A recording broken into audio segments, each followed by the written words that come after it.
depois eu vou explicar a razão desse título, é: haverá sempre sobre a terra. Haverá sempre sobre a terra, entre aspas. Haverá sempre sobre a terra. Daqui a pouco eu vou explicar por que desse título, mas eu queria primeiramente convidar você a abrir comigo a palavra, lá no primeiro livro dos Reis, capítulo 19. Só para já adiantar o contexto do que eu vou ler aqui, a passagem que eu vou ler fala do profeta Elias, que depois de ter confrontado os falsos profetas, os profetas do falso Deus Baal, ele é perseguido por Jezabel, ameaçado de morte, ele entra numa crise ministerial, pessoal, e ele vai para o deserto, mas Deus o sustenta no deserto, dá pão, e Deus manda que ele tenha um encontro com o próprio Senhor lá no Monte Horebe. Ele vai para esse monte e há uma série de efeitos extraordinários que marcam ali a presença de Deus naquele lugar, até que ele ouve uma brisa suave, um cicio suave, e ele entende que Deus queria falar com ele através daquela manifestação. Na teologia a gente chama de teofania, Deus se manifestando através de formas visíveis, perceptíveis. E aí vem a passagem que eu quero ler com os irmãos, que é a partir, 1 Reis 19, a partir do versículo 13, que diz assim: ouvindo esse cicio suave, Elias envolveu o rosto no seu manto e saindo pôs-se à entrada da caverna. Ele estava dentro de uma caverna. Eis que veio uma voz que lhe disse: que fazes aqui, Elias? Ele respondeu: tenho sido em extremo zeloso pelo Senhor, Deus dos exércitos, porque os filhos de Israel deixaram a tua aliança, derribaram os teus altares, mataram os teus profetas à espada, e eu fiquei só e procuram tirar minha vida. Ele já tinha feito esse mesmo discurso, desse mesmo jeitinho, há pouco tempo antes, as mesmas palavras. Aí o versículo 15 é a resposta do Senhor. Disse-lhe o Senhor: vai, volta ao teu caminho para o deserto de Damasco, e em chegando lá, unge a Azael, rei sobre a Síria, a Jeú, filho de Nimsi, ungirás rei sobre Israel, e também Eliseu, filho de Safate, de Abel-Meolá, ungirás profeta em teu lugar. Quem escapar à espada de Azael, Jeú o matará. Quem escapar à espada de Jeú, Eliseu o matará. Vamos ler juntos o versículo 18? Também conservei em Israel 7.000, todos os joelhos que não se dobraram a Baal, e toda a boca que o não beijou. Pai, eu oro mais uma vez, agradecendo por essa oportunidade de poder ler a palavra junto com os meus irmãos. Agora eu te peço que o Espírito do Senhor traga clareza, iluminação a cada mente, cada coração aqui, para entender o que a tua palavra diz e para viver de acordo com a realidade que ela nos descreve, que ela nos apresenta. Amém. Eu te peço assim, no nome de Cristo Jesus. Amém. Amém. Vou fazer uma pergunta para você pensar aí. Será que já houve algum momento, alguma época, em que Deus não era adorado? Será que já houve algum período da história da humanidade, já vão muitos séculos de história da humanidade, em que Deus ele nunca recebeu adoração de ninguém, adoração verdadeira, adoração sincera? É claro que religião sempre teve, culto sempre teve. O ser humano ele é um ser religioso, O Calvino falava isso, Tinha um espírito religioso, um ímpeto religioso dentro de nós, que nos faz buscar por algo além daquilo que os nossos sentidos percebem, podem sentir e ver. Religião sempre fez parte da humanidade, mas a gente sabe que nem toda religião ela nos leva de fato a Deus, contrariando aquela expressão popular, que todos os caminhos levam para Deus. É uma grande enganação. Todos os caminhos levam para Deus, e muitos caminhos religiosos, na verdade, nos desviam de Deus, nos afastam dele. Será que já houve alguma época na história em que a religiosidade estava tão desnorteada, tão desvirtuada, que não havia ninguém, não havia nada, ninguém adorando ao Senhor? O texto que a gente leu aqui fala de um profeta que ele achava que ele estava vivendo um tempo assim. Ele achava que ele estava vivendo nessa época. Quando Deus o chama, assim, Elias, o que você veio fazer aqui? Ele faz o discurso dele: Senhor, eu tenho sido zeloso com o Senhor, eu estou aqui. Mas olha, todo mundo te abandonou. Os filhos de Israel deixaram a tua aliança, quebraram a aliança que o Senhor fez com eles. Eles destruíram os lugares de adoração, os teus altares, mataram os teus profetas e vão tirar a minha vida. E quando eu morrer, acabou. Não vai ter mais ninguém, não vai ter mais nada, não vai ter nenhuma adoração. Porque eu sou o último, sou o único.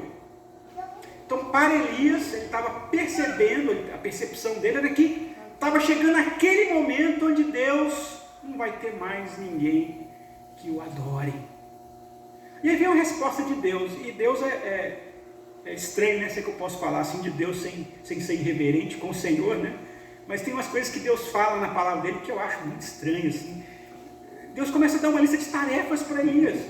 Parece que Deus não ouviu o que Elias tinha acabado de falar. Você já teve essa impressão, né? A mulher, nossa esposa Sandra deve reclamar isso também, né? Minha esposa às vezes reclama. Se eu falei, você não ouviu o que eu falei? Né? Parece que Deus não estava ouvindo o que ele estava falando, né? Falou, você me deu uma resposta, não tem nada a ver.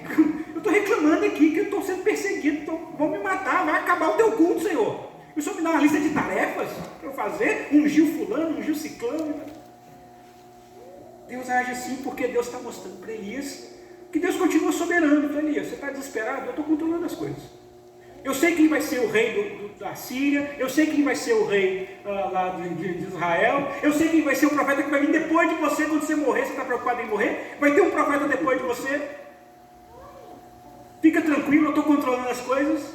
E aí vem o fato talvez mais surpreendente para Elias. Eu conservei, diz o versículo 18 que nós lemos juntos, em Israel, 7.000, todos os joelhos que não se dobraram a Baal, e toda a boca que o não beijou. O que Deus está dizendo aqui? Elias, meu nome está sendo adorado. Podem estar perseguindo os profetas, podem estar destruindo os altares. Eu estou sustentando a glória do meu nome. Eu estou separando gente para me adorar. No pior cenário, na situação mais terrível, você possa imaginar, o nome de Deus está sendo adorado. Amém. E talvez a gente olhe para algum período da história assim, mas será que não houve de fato algum momento onde Deus deixou de ser totalmente adorado? E a Idade Média, né, que é a era que antecede, que vem antes da Reforma, ela trouxe vários acontecimentos, várias deturpações religiosas em seu meio, que nos dão a impressão de que o nome de Deus não estava sendo mais adorado. Isso incomodava a própria sociedade. Eu separei aqui até um poema que foi escrito por um poeta comum daqueles dias, um homem chamado Eustaque Deschamps, lá em 1489. Olha a poesia que ele faz, é uma poesia popular, que ele cantava para as pessoas. Ele dizia a respeito da adoração dos santos da igreja, né? Das imagens de escultura nos templos religiosos. Olha o que ele dizia sobre isso. Não façam deuses de prata, de ouro, de madeira, de pedra ou bronze, que levam o povo à idolatria, pois a forma é uma obra agradável. Sua pintura, na qual eu lamento, a beleza do ouro cintilando, faz qualquer povo inseguro crer que se trata de deuses seguramente. E com pensamentos tolos, eles servem tais imagens que estão ao redor, nas igrejas, onde são colocadas em demasia. Isso é mal feito. Resumindo, não nos deixem venerar tais simulacros, né? Coisas fingidas, né? Falsas. Príncipe, deixa, ele fala para a autoridade política, né? Para o príncipe, né? Como se fosse para o presidente da república, prefeito, governador. Assim, príncipe, deixe-nos acreditar apenas em um Deus, a ele venerar plenamente, no campo, em todo lugar, pois isso é razoável. Nada de deuses falsos de ferro e pedras sem entendimento. Não nos deixe venerar tais simulacros. Isso é um poeta da época. Não era um reformador, não era alguém que estava ali como um pregador religioso, mas na sua poesia ele estava externando algo que ele estava vendo que era óbvio. A nossa religião está deturpada. Ficar aqui venerando imagens de santos, apresentando orações a elas, nós estamos criando outros deuses. Isso é errado, e ele pede que as autoridades políticas tomem alguma providência, já que o clero não estava fazendo nada, pelo contrário, né? Estava incentivando aquilo. Esse incômodo pode talvez nos parar e levar a pensar, talvez naquela época, de fato, Deus não estava sendo adorado. Deus foi completamente abandonado. Eu quero lembrar a você o que diz a nossa confissão de fé, né? Nós somos uma igreja confessional, então a gente tem um documento doutrinário que expressa aquilo que a gente acredita, né? As bases da nossa fé, e tem um capítulo da nossa confissão de fé, o capítulo 25, que fala da igreja. Capítulo muito interessante. Se você nunca estudou esse capítulo, depois pega lá a confissão de fé e dá uma lida. Tem umas coisas muito interessantes lá. Ele fala, inclusive, do que nós somos. Fala que nós somos a igreja católica, sabia disso? Nós somos a igreja católica. Católica no sentido de, nós somos o corpo de Cristo em toda a terra. A igreja universal, que não é aquela igreja universal. A igreja de Cristo em todos os lugares. Difícil escolher a palavra, né? Eu gosto de falar, quando eu vou lá recitar o credo apostólico, por exemplo, eu gosto de falar, creio na igreja, corpo de Cristo. Que não é nem católica, nem universal. Mas não é errado nem usar nenhum desses termos, porque está na nossa confissão de fé. Se você entende exatamente o que isso quer dizer, né? Está dizendo que nós somos parte desse povo de Deus que está espalhado em toda a terra, de todas as eras, de todas as épocas. No ponto 4 e ponto 5 desse capítulo da confissão de fé, nós vamos encontrar o seguinte texto, olha que interessante. Esta igreja católica, que não é a denominação romana, a igreja do Senhor Jesus em toda a terra, tem sido ora mais, ora menos visível. A confissão concorda, tem hora que de fato não parece tão expressiva a presença dessa igreja. As igrejas particulares, por exemplo, nós aqui reunidos hoje, né, que são membros dela, ou seja, essa igreja aqui, né, a região leste, é parte dessa igreja universal, dessa igreja católica. São mais ou menos puras, conforme neles é, com mais ou menos pureza, ensinado e abraçado o evangelho, administradas as ordenanças e celebrado o culto público. Então a confissão diz que, com mais zelo se prega o evangelho numa igreja local, quanto com mais zelo se aplica aos sacramentos, às ordenanças, quanto com mais zelo, com mais cuidado se promove o culto a Deus, mais pura é essa igreja. Ela nunca vai ser 100% pura nessa vida, mas se aproxima mais da pureza que é proposta para nós como igreja do Senhor. Então esse é um ponto. Então de fato a confissão concorda. Tem períodos que parecem mais, menos, tem igrejas locais que são mais ou menos puras. Aí vem o ponto 5, que é o que me interessa mais. As igrejas mais puras debaixo do céu. Vou pegar a igreja que você acha mais excelente, a que melhor se prega o evangelho, tem sacramentos, tudo. As igrejas mais puras debaixo do céu estão sujeitas à mistura e ao erro. Então, eu falei antes, né? Tem uma igreja perfeita. Tem que sair de uma igreja, né? Vai para outra, vou para lá é melhor, né? Olha, lá também tem problema. Qualquer igreja que você for, o melhor que possa parecer externamente, porque tem gente pecadora, gente falha, né? Nem sempre o pastor vai pregar com o mesmo zelo o evangelho, nem sempre nós vamos ser tão zelosos na aplicação dos sacramentos como deveríamos ser, porque estamos sujeitos ainda a essas fragilidades. A confissão de fé reconhece isso também. Ela diz assim, a igreja presbiteriana, ela é perfeita, as outras todas têm defeito, a presbiteriana é maravilhosa, ela não tem erro nenhum, não está dizendo isso. Nós também estamos sujeitos a esses erros. Algumas têm, aí ele faz uma observação muito importante para nós. Algumas têm degenerado ao ponto de não serem mais igrejas de Cristo, mas sinagogas de Satanás. Expressão pesada, né? Mas está na Bíblia, você sabia disso? Está lá em Apocalipse. Jesus que fala que havia lá pessoas que estavam tentando perturbar a paz, perseguindo a igreja do Senhor Jesus, que haviam se transformado em sinagoga de Satanás. Já não tinha mais nada do evangelho, nada do zelo dos sacramentos. Culto público não tinha nada a ver com adoração a Deus, adoração a outras coisas, menos a Deus. Perdeu-se completamente. Agora vem um ponto bonito desse trecho da confissão de fé. apesar de algumas chegarem a esse ponto de tamanha decadência, degradação, vem a parte que me interessa mais. Não obstante, haverá sempre sobre a terra uma igreja para adorar a Deus segundo a vontade dele mesmo. Que frase bonita, né? Sempre, eu dei o título de haverá sempre sobre a terra. Tirei desse trecho aqui da confissão de fé. Haverá sempre sobre a igreja, sobre a terra, uma igreja para adorar a Deus segundo a vontade dele mesmo. Então a confissão de fé está respondendo a pergunta que eu fiz no começo. Será que houve algum momento da história onde Deus nunca foi adorado, não estava sendo adorado por ninguém? A coisa estava tão feia que não tinha ninguém adorando a Deus? Não, sempre vai haver sobre a terra. Pode ser um grupo pequeno, pode ser um grupo que nem aparece tão claramente, mas tem um grupo lá. Elias não conseguia enxergar.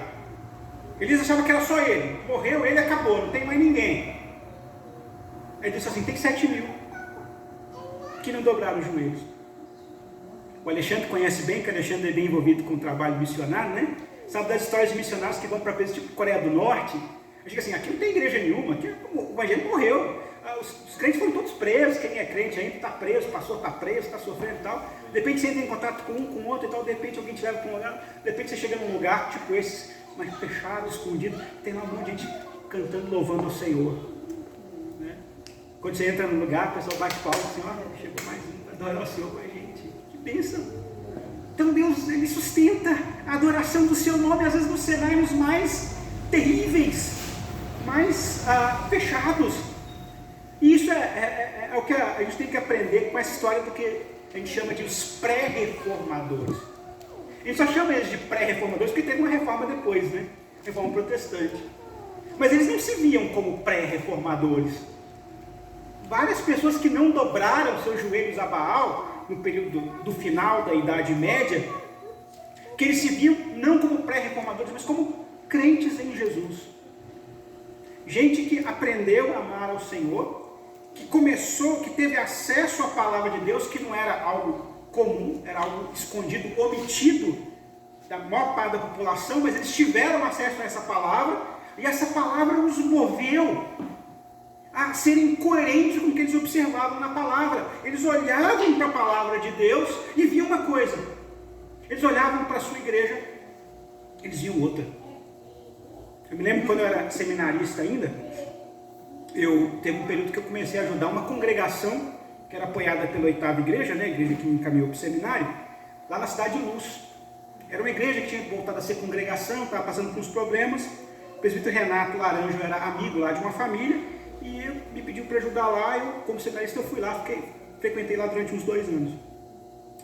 Eu ouvi a história de como é que surgiu aquela igreja. Uma história bonita, né, que o pai do Senhor, o avô, na verdade, acho, do Senhor que estava lá ainda, né, na igreja, como dos presbíteros da igreja, era um homem analfabeto, e de repente passou naquela cidade um vendedor de Bíblias, a gente chama de colportor, né? Só vendia Bíblia. Na verdade era uma desculpa, né? Eles não vendiam Bíblia, eles chegavam para dar Bíblia para as pessoas, para pregar o Evangelho, e a desculpa era que estava vendendo Bíblia. E chegou para esse senhor falou assim, eu não sei ler, mas eu vou comprar a sua Bíblia. Não sei se ele comprou ou se ele ganhou, mas ele levou para casa a Bíblia, que morava numa fazenda, muito retirado. Ele não sabia ler, mas tinha um sobrinho que sabia ler. Ele falou assim, lê para mim esse livro, lê para mim a Bíblia, eu não sei ler. E aquele sobrinho começou a ler. E aquele homem começou a olhar o que estava escrito na Bíblia, e o que acontecia no culto, na missa que ele frequentava, e disse assim, está errado.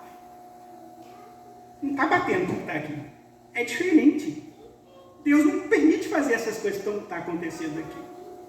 E assim foi a conversão daquele homem, assim foi o início da igreja presbiteriana na cidade de Luz, aqui em Minas Gerais. Tinha um homem analfabeto, que começou a ouvir a palavra de Deus, e de repente falou assim, temos que viver de acordo com o que está aqui.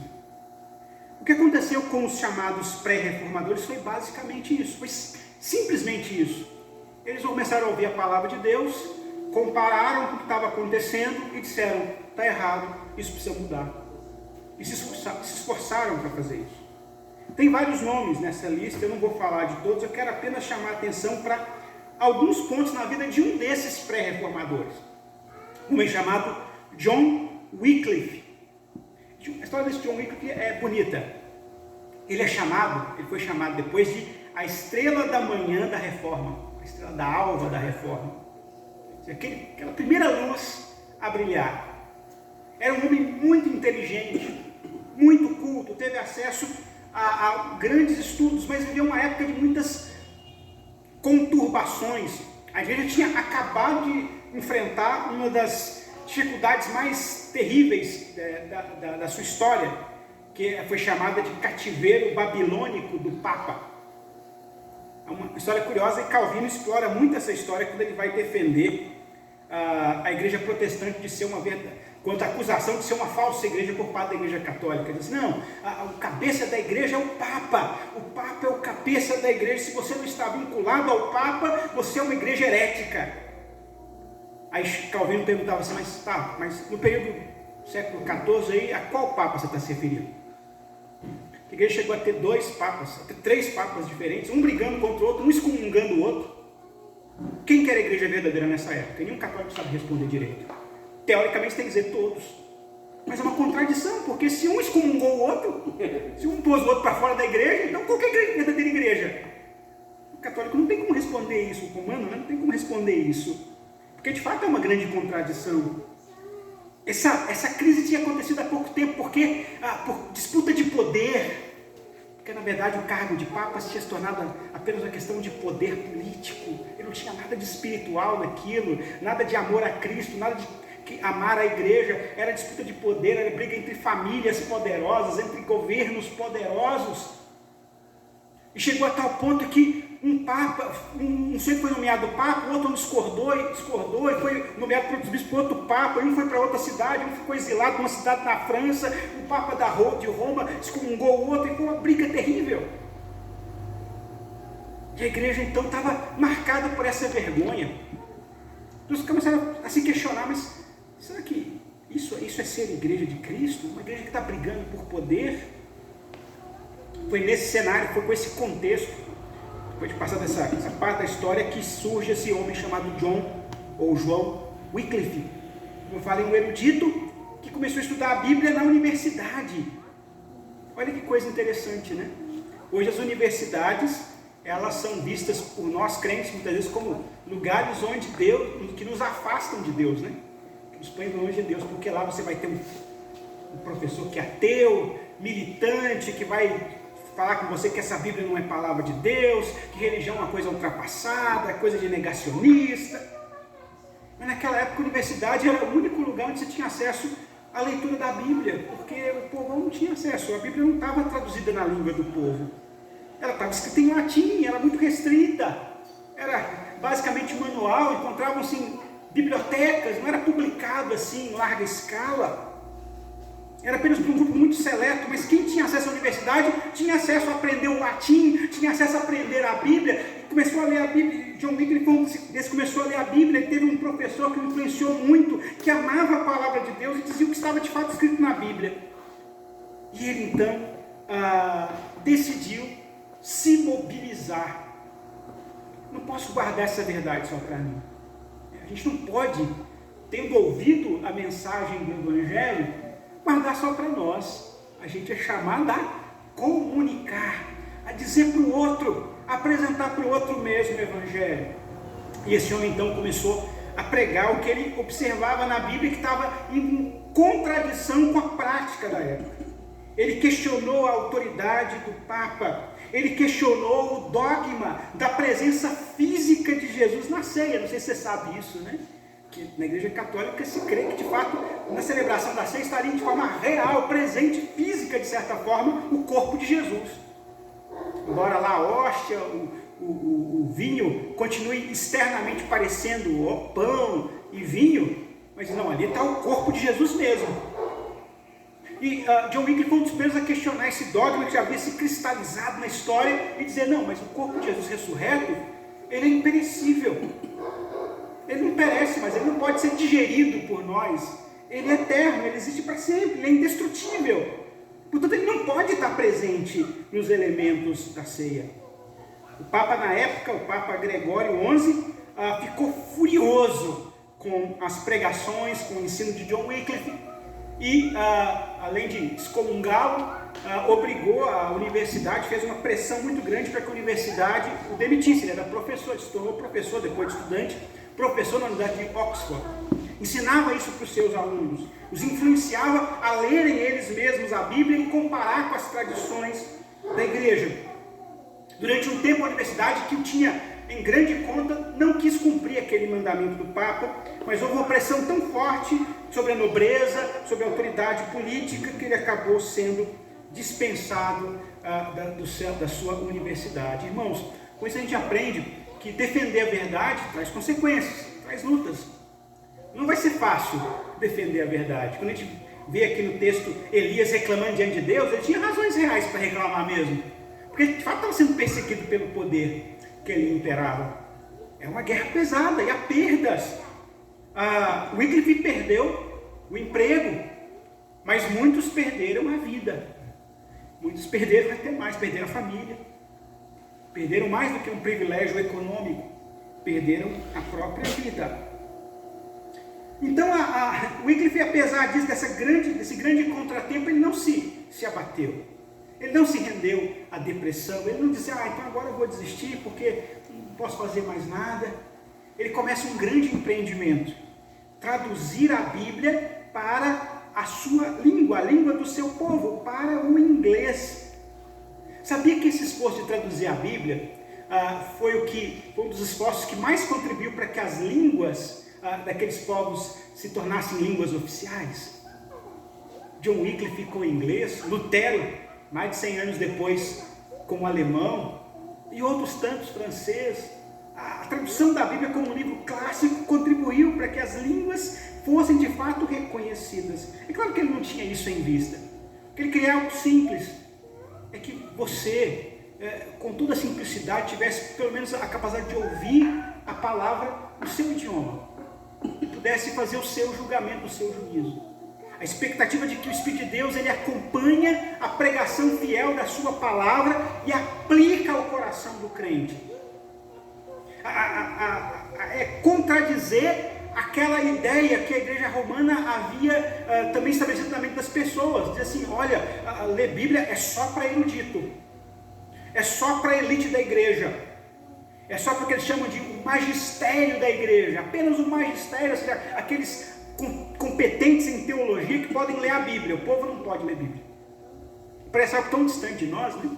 Mas eu me lembro, eu estava, antes de entrar no seminário, eu trabalhava numa empresa, tinha lá uma secretária, né, eu sabia que eu era crente e tal, sempre conversava comigo, perguntava algumas coisas.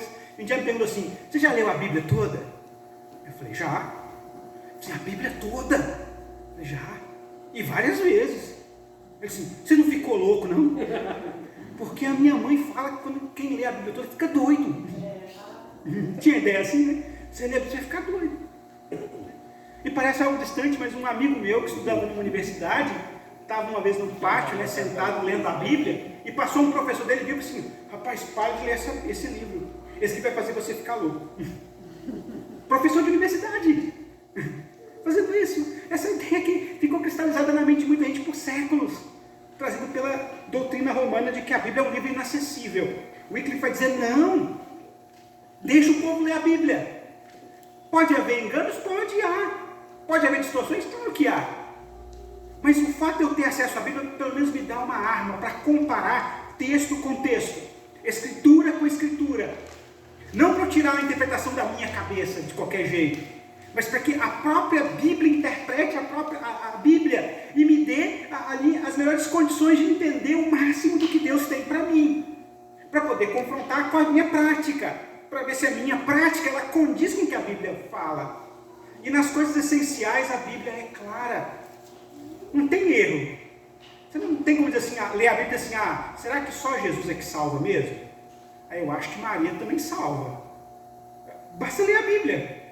Onde está escrito lá que tem algum outro nome dado entre os homens pelo qual importa que nós sejamos salvos? Não há nenhum outro nome. Pedro diz isso clara e categoricamente. Não há nenhum outro nome dado entre os homens pelo qual importa que nós sejamos salvos. Então, salvação é só com Jesus, intercessão é só por meio de Jesus, é o nome dele que nós invocamos.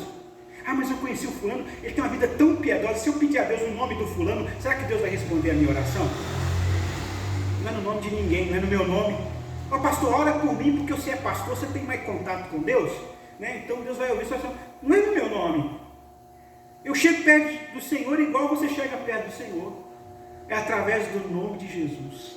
Ele é o caminho, a verdade e a vida. E ninguém vai ao Pai, a não ser por meio de Jesus. Ele fala assim, por mim e mais pelos santos, e mais pela tradição tal. Ele fala, ninguém vem ao Pai a não ser por mim. Então não tem dúvida. Não tem como duvidar. Não tem como alguém ler a Bíblia honestamente e dizer assim, não, Jesus falou assim, mas ele também estava pensando nos santos, na tradição tal. Não. É só por Jesus, não tem outro. Nas coisas essenciais a Bíblia é clara, e John Wycliffe entendeu isso. Então ele começou a incentivar as pessoas, vamos ler a Bíblia no nosso idioma. É claro que ele continuou sendo perseguido, ele foi duramente perseguido, os seus escritos foram queimados muitas vezes. Imagina o coração, né? De alguém que trabalha, luta para traduzir, e é tudo muito difícil, muito caro. Não é igual hoje que você escreve uma mensagem no celular e manda e 10 mil pessoas curtem ao mesmo tempo. Não é uma coisa fácil assim, espalhar a mensagem. Era difícil, era custoso. Às vezes vinha uma autoridade, prendia lá uma carga de Bíblias e queimava aquilo tudo. Imagina. Essa experiência de vários missionários também, né? Você trabalha traduzindo. Me vê um incêndio, tem que começar tudo de novo. Que luta. Mas ele continuou, perseverou. Ele não viu ainda em vida todos os resultados do seu esforço no Senhor. Mas tem algo bonito da providência de Deus trabalhando. Pode parecer que o seu trabalho não vai dar em nada. Ninguém vai ver, ninguém vai ler, ninguém vai saber do meu testemunho. Creia que a providência de Deus está operando. E que tem coisas que você está fazendo hoje que talvez você não vai ver o resultado. Mas seus filhos vão ver, os filhos dos seus filhos, outra geração vai ser alcançada pelo seu trabalho de hoje, pelo que você está fazendo agora, pela sua contribuição agora na causa do Senhor. Aconteceu algo interessante na história. O rei Ricardo II, né, que era o rei da Inglaterra, meu xará, ele casou com uma moça chamada Anne, uma princesa, que é da região da Boêmia, uma região lá onde hoje é a República Tcheca, lá na Europa. E desse casamento surgiu um fato interessante. Essa Anne, ela parece que ela foi mais favorável à causa lá do John Wycliffe. E por causa dela, vários dos livros que estavam sendo queimados foram levados para o país dela. Saíram da Inglaterra, estava sendo queimado, foram lá para a Boêmia. Influenciaram um outro pré-reformador chamado John Hus. Esse John Hus, não vou entrar na história da vida dele, também tinha as mesmas convicções. Questionou a autoridade papal, questionou a questão da ceia, questionou a ideia de que os santos intercedem por nós. Pregou o Evangelho. Morreu numa estaca, queimado. Quando ele estava para ser queimado, teria dito, né? Isso é uma tradição, não se sabe exatamente se foi bem assim, mas teria dito, olha, vocês estão me queimando um ganso agora. Porque Hus, na língua dele, quer dizer ganso, né? Ele chamava João Ganso. Estão queimando um ganso, mas Deus vai levantar uma águia. Essa águia ninguém vai queimar. 100 anos depois, vem aí os reformadores, não mais os pré, né? Os reformadores, Lutero, Calvino, por aí vai. E a palavra foi espalhada, disseminada por todo lado. Ao ouvir um pouco dessa história, claro, não entrei em todos os detalhes da vida dele, mas aquilo que nos interessa hoje para a gente refletir. Como eu falei, a gente chama esses caras de pré-reformadores, porque a gente já conheceu um pouco mais da história depois. Do que as próximas gerações vão nos chamar? Já pensou nisso? Talvez daqui a algum tempo alguém olhe para trás e assim, olha, aquela época lá, difícil, hein? Talvez Deus mande um avivamento no Brasil, que vai gerar aí umas transformações, depois a gente diz, olha, o povo lá da época, o povo valente, né? O pessoal lá da igreja, lá da região leste, que povo corajoso, porque num país difícil, com recursos limitados, numa região difícil, com todas as limitações e tal, o povo foi lá e começou uma obra, e começou a investir em missões, e começou a pregar o Evangelho, começou a espalhar o Evangelho. Olha, e nós estamos aqui por causa deles. está aqui porque nós vamos ser os pré de alguém lá na frente. Alguém vai olhar para nós, alguém antes de nós fez alguma coisa, fez um investimento, lutou, perseverou, orou, teve presente numa época, aquela época, vamos falar assim, né? A época da Covid, né? O pessoal já fica assim, né? A pandemia. A época 30 anos até você, daqui a 30 anos assim, meu filho, eu estava lá, eu sobrevivi, eu saí vivo. A gente vai contar a vantagem disso, né? Eu passei por isso, eu falei assim, você conseguiu ser crente naquela época? Fui crente. Amém. O governo não queria deixar a gente voltar para o culto, mas a gente foi para o culto. Queria deixar a gente visitar o pessoal no hospital, nós fomos lá. Fomos nos presídios. Nós vamos ter contribuído para que alguém lá na frente diga assim, puxa, graças a você, graças aos de vocês da sua época, nós estamos hoje aqui podendo levar a chama do Evangelho. Então, quero terminar com essas aplicações aqui para nós, né? Primeiro, sempre lembra disso, você não está só. Elias olhava para si e disse assim, eu estou sozinho, não tem mais ninguém, quando eu morrer acabou tudo. Aí Deus falou assim, você não está só, Elias, eu estou levantando 7.000, você também não está só. John Wycliffe não estava sozinho, outros vieram, John Hus veio depois, e outros mais vieram, Savonarola, um tanto de gente ali, e começou a espalhar o que eles entenderam da palavra do Senhor. Você não está só. Creia nisso, saiba que Deus está com o seu povo e Deus levanta outros, Deus levanta companheiros. Você se sente só? Ore para Deus trazer mais gente para essa igreja. Amém. Ore para Deus levantar outros companheiros de intercessão, de oração, de visitação, de evangelismo, de obra missionária. Ore porque Deus é o dono da seara. Ele é o dono do campo e Ele vai levantar os recursos. Você pode ser conhecido, como eu falei, né, como um pré de algo grandioso que nós não sabemos. Lá na frente, alguém vai olhar para a nossa história, vai olhar para nós e dizer assim, aqueles crentes foram fiéis ao Senhor e nós queremos imitar a fé que eles tiveram. Isso deve ser nossa oração. Deus nos ajuda a contribuir. Pode parecer pouquinho que você está fazendo, né? Você tem um pouquinho, mas a sua contribuição ela é fundamental. Ela é instrumento na mão do Espírito de Deus para que outros conheçam o Senhor, até aquele dia em que Jesus vai voltar, a história se encerra. Aí virá o eterno galardão que Ele tem prometido a todos os que nele confiam. Vamos orar então? Senhor, muito obrigado, Pai. Obrigado mais uma vez por estar com os meus irmãos, de podermos aprender, olhando para a história da Tua fidelidade, a não entrarmos num momento de crise, de acharmos que estamos sozinhos, de que nada podemos fazer, porque nos momentos mais tristes, mais difíceis, o Senhor deixou claro que a Tua igreja sempre existiu e sempre vai existir. Amém. Sempre haverão joelhos que não vão se dobrar. Amém. A Baal. Amém. Que sempre haverá na terra uma igreja que te adora em espírito e em verdade. Amém. Que nós sejamos essa igreja hoje e que nós possamos contribuir para que essa igreja que vai continuar existindo seja ainda maior. Amém. Nas próximas gerações até a volta do nosso Senhor Jesus. Em nome de quem oramos. Amém. Amém.